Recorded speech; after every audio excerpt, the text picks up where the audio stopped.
इस बात से तो सभी लोग एग्री करेंगे कि कार्टून हमारी लाइफ की बहुत ही ज्यादा स्पेशल और इम्पोर्टेंट पार्ट रहा है। याद करो वो वक्त जब तुम जल्दी जल्दी यूनिफॉर्म चेंज किया करते थे कि कहीं तुम्हारे फेवरेट कार्टून का कोई एपिसोड मिस ना हो जाए। और क्योंकि उस वक्त इंटरनेट पे एक्सेसिबल नहीं था, तो यही इकलौता मीडियम भी बचता था हमारे इंटरटेनमेंट का।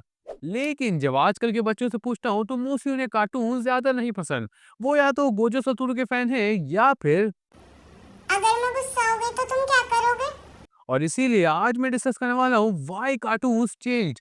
पर उससे पहले बिना तुम्हारा प्रीशियस टाइम वेस्ट किए चलो वीडियो को शुरू करते हैं।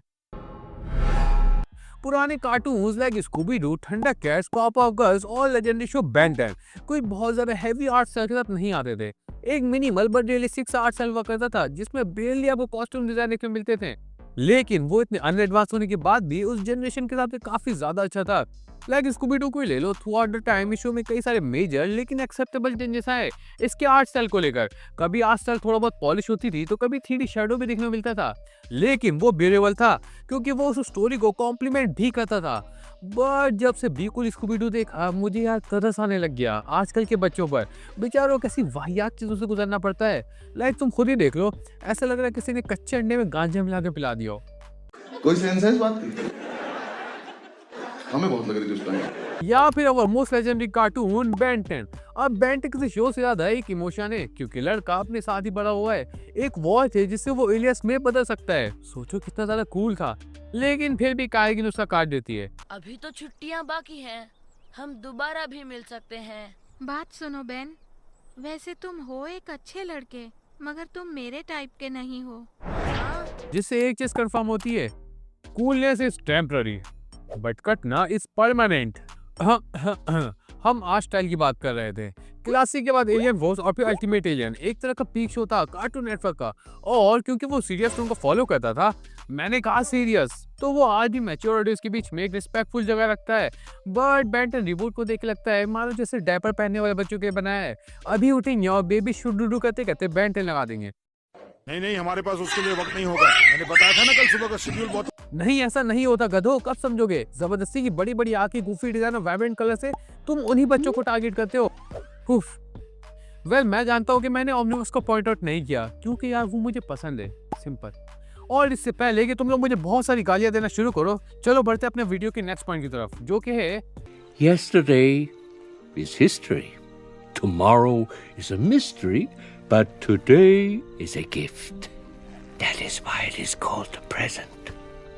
भले ही तुम मानो या ना मानो बट लेंथ बहुत ज्यादा मैटर करता है आज के टॉपिक पर। लाइक अर्ली 20s में मोस्टली कार्टून 25 मिनट या उससे ज्यादा के होते थे, जिसमें एक या दो बार ऐड लगाकर स्टूडियोज कमाई भी कर लेता था।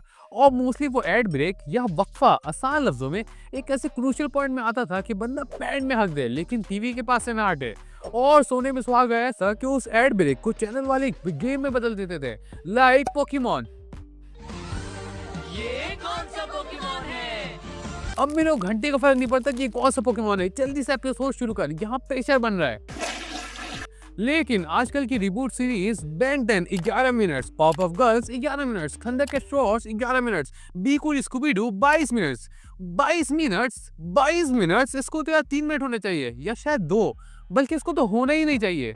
अब कुल मिला के तुमने देखा कि कहाँ 25 मिनट के एपिसोड में 2 बार ब्रेक हुआ करते थे और अब 11 मिनट के एपिसोड में 4 बार ब्रेक होते हैं। मतलब यार कमाल के कमाने की हद है। एक तरह से अच्छा ही है, जितना छोटा होगा उतना इससे बचेंगे। डर लगता है? अपनी कहानी मुझसे पूछ रहा है? कहा यार। Iron man, Walter white, Goku, इताची, Thomas Shelby, Vegeta और जितने भी आइकॉनिक लेजेंडरी कैरेक्टर हैं उन्हें फैन फेवरेट बनाती है उनकी स्टोरी। फिर चाहे सेल्फ सैक्रिफाइस करके एंड गेम को लेजेंडरी बनाना हो या फिर आई एम डेंजर करके best show off all time बनना, दोनों ही केस में लगती है बेहतर राइटिंग। एक बहुत ही फोकस और वेल रिटन स्टोरी जो कि धीरे धीरे से ही मेन हीरो और उसके साइड कैरेक्टर को बिल्डअप देती है ग्रेटर कमबैक के लिए। टीन टाइटंस एक बहुत ही बेहतरीन शो था, कैरेक्टर वेल डिजाइन होने के साथ साथ स्टोरी भी काफी ज्यादा मैच्योर थी। रॉबिन की जर्नी एक कटड्रोथ ट्रिक से बेटर लीडर बनने तक, या फिर स्कूबी डू उनका अपने ही कैरेक्टर और उनकी मिस्ट्री को और भी ज्यादा एक्सप्लोर करना। और बेन 10, अब बेन 10 में अब तक कोई भी विलन ऐसा नहीं लगा कि उसकी जरूरत नहीं थी। इवन के मॉर्निंग मूनस्टार भी अपने आप एक बेहतर विलन है, या फिर बिल गेट्स, इयॉन, एग्रेगोर और केविन 11। इतने बेहतरीन तरीके से इनके कैरेक्टर डिजाइन को दिखाया गया, कैरेक्टर आर्क को दिखाया गया, क्या मजा ही आ जाता है। लेकिन रिबूट यहाँ पर भी खेल जाता है। लाइक अगर तुम्हें याद हो वार्नर ब्रोस की तरफ से लूनी टून्स नाम का एक शो आया करता था जो कि फनी और कॉमेडी हुआ करता था, बट रिबूट ने उसको सुपर हीरो शो में बदल दिया। जरूरत थी भी क्या इसकी। और बेन 10 जो कि पहले से एक सुपर हीरो शो हुआ करता था उसको रिबूट करके एक फनी और कॉमेडी बच्चों के लिए झुंझुना टाइप का बना दिया। बेन 10 रिबूट पॉप ऑफ गर्ल्स टीन टाइटन गो। अब तुम खुद ही इनकी हालत देखने के बाद बताओ कि तुम इनकी स्टोरी में किस तरह से इन्वेस्ट हो गए।